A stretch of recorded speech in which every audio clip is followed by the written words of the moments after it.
Hey guys, back here in the woods trying out my new backpack setup, which I'll go through with you in a minute. But I fished this little spot right here. There's a little slough that drains into the creek, and caught 3 or 4 good keeper bass out of this spot. So I'll set up, see if I can't catch a couple.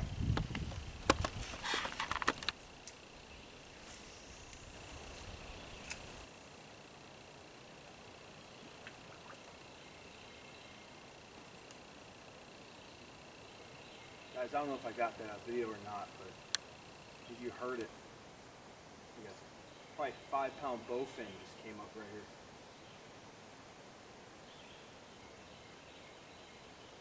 That scared the hell out of me.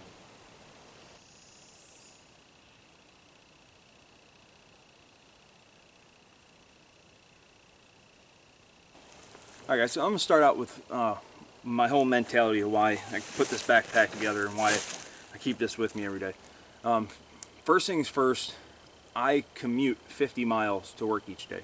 So I leave home, I get my truck, I drive 50 miles away, and then I get my work truck and I travel anywhere from 50 to 100 miles away from my home every day.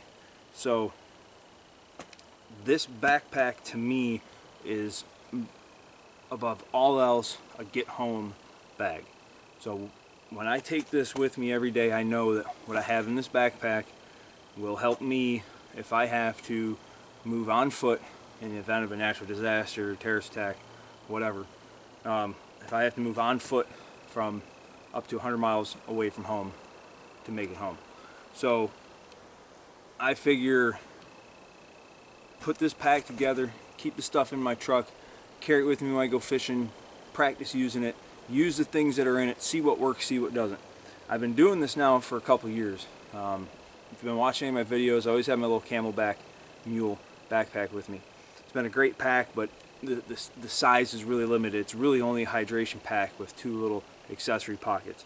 And I've used it to its maximum potential quite a bit. But this pack I picked up at Walmart. It was only $20 or $30, I can't remember. I picked it up 2 years ago. It's kind of a piece of crap, okay? The pack itself, the way it's laid out, I really like. The actual quality of the pack, isn't there. So the next step in this kit is for me to buy a more permanent pack. I don't know what yet, but something in this size range with this similar layout, because I really like how this pack is laid out. So it's my get home bag. Now I need to start with what my EDC is, okay?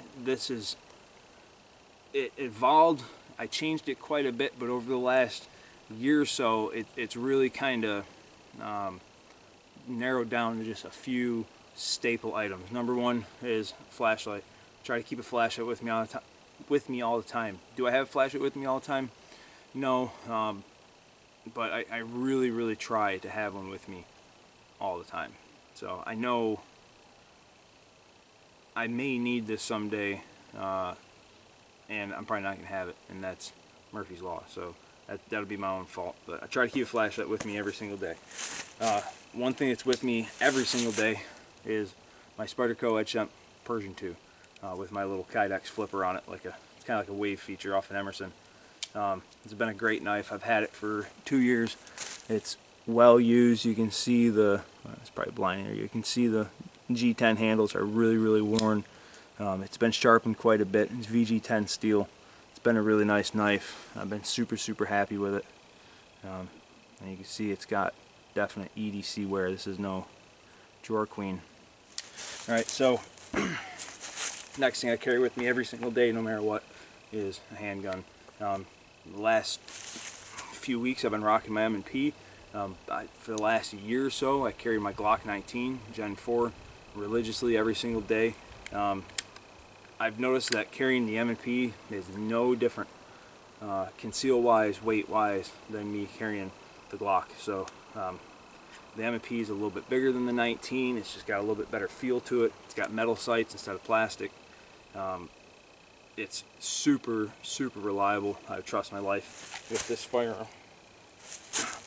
Rock it in one of my Kydex leather hybrid holster. So that's my EDC that I have with me every single day. So everything else I'm going to show you is going to be what is in this pack. I'm going to adjust the camera quick and go from there. Alright, so first things first, you got this, what I assume is like a glasses pocket. It's a nice soft kind of felt line on the inside, but up here I keep an emergency poncho, a pair of mechanics gloves, alright, and a mosquito net, like a head mosquito net, and that's all I got in that pocket. And that's the stuff that I want readily available. If I need my gloves to do something, move a log or something that I don't want to get my hands on, if I'm worried about poison ivy or whatever, if I'm going to do something, some long-term knife work or something that I want to have some protection for my hands, it's right there. It starts raining, I want my poncho right up top. So next pocket is this one up here. This is where I keep my video camera, but obviously it's recording, so can't really show you that. In here is a micro USB, actually 2 micro USB wires, a real small one for my battery, I'll show you here in a second, and then just a regular kind of a backup one for charging my cell phone. Ziploc bags I know aren't the greatest, but it's better than nothing. If I get into a rainstorm or something, it'll keep the stuff dry. And if I fall into the creek, well, then I'm kind of out of luck. This stuff's probably going to get wet. So this is more of just a waterproofing technique than anything. Temporary waterproofing technique. This is a 6,000 amp hour auxiliary battery. It's called Pocket Juice. I got it at Walmart. It's got a micro USB and a USB that you can charge from, and then it has a USB in to charge it, and also has a 110 plug in it, so you can plug it into the wall and charge it that way. Matter of fact, my wife was just trying to call me a couple minutes ago. My battery died in my cell phone. Plugged this in, charged the cell phone up, talked to her, got that all squared away. This is a really neat thing to have. Gives me real long extended life on my video camera, because the video camera charges off USB. So I keep that in there. So that's where I keep my camera and my wires.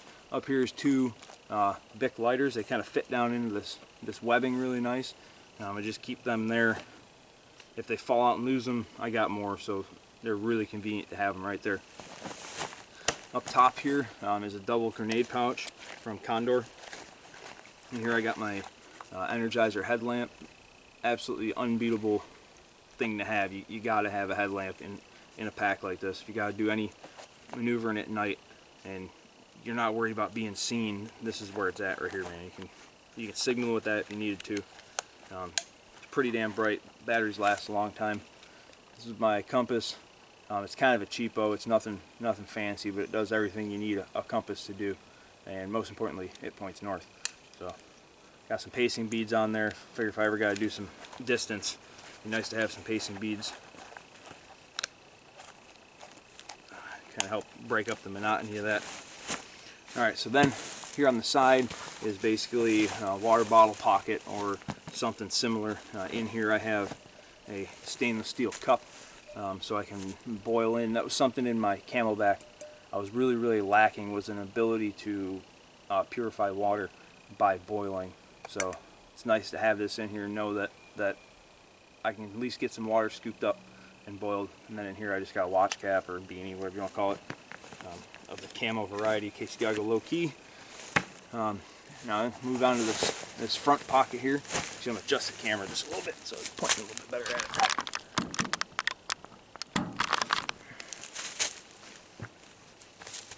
Alright, so in this front pouch here, again, like I said, the configuration of this pack, I really like the way the pockets are laid out, so I'm really going to look for something similar. In the front of this flap here, got a bottle of bug spray, absolute necessity, living in the Panhandle of Florida. It's April 3rd, and mosquitoes are already ridiculous. Some gun oil, keep my carbon steel knives clean, keep my guns running. Also on the other side of this little front pocket here, I got some pieces of pine lighter, fat wood, whatever you want to call it, stuff down there for guaranteed fire making, even if it's wet. In here, this is an accessory pack for my Baofeng UV5R ham radio that I have in this pack. It's an extended battery pack that's fully charged. Battery pack that runs off of AAAs, and car charger, and a set of headphones for it so I can listen to it quietly, weather radio or whatever I need to do. So that's that. Some spare AAA batteries. Try to keep spare batteries whenever possible. A little bit of fishing kit, just some jig heads and some grubs and a couple worms. Small roll of Gorilla tape, not much left on it, you have to use quite a bit. Some high visibility paracord. This is the reflective kind. It's got the reflective strands woven into it so you can see it at night. A small little scrap of sandpaper, just because it comes in real handy for cleaning up knives and whatnot. I got another backup bug spray. This is 100% DEET stuff. You can always water that down so it's not so strong. It's not really good to put directly on your skin. Sharpie marker. I call my survival pencil just a carpenter's pencil with some duct tape, some mechanics wire, some fishing line. It's a 65-pound spider wire with a couple jig heads, and some electrical tape wrapped around a carpenter's pencil. Been toting that thing around for years. Pocket knife. This is kind of my do-all pocket knife. It's got this hook blade, a regular flat blade. It's got a screwdriver. It's an old Colonial. Got that from my grandfather. Nothing tucked down in there. For surgery sharp kind of knife, this is my Beretta Bob Loveless design drop point. I did a video on it. Sweet freaking knife. Absolutely razor sharp. Keep that in here for that kind of stuff. And last thing in this pocket is my Kodiak Fire Steel. It's a pretty good product, but there's some things I would definitely change about it if I could. But definitely, it's a good soft ferro rod, throws good hot sparks. Magnesium, really easy to come off. And down inside here I have a piece of carbon steel razor blade for flint striker. Just seems to work better than anything else I've ever tried. And then again, I got a piece of that high visibility paracord on there, so if I set it down at night, it's a little bit easier to find. So that rounds off this pocket here, so I'm going to cut the video, probably make this into a first part, and get into the other piece in part 2. Thanks, guys.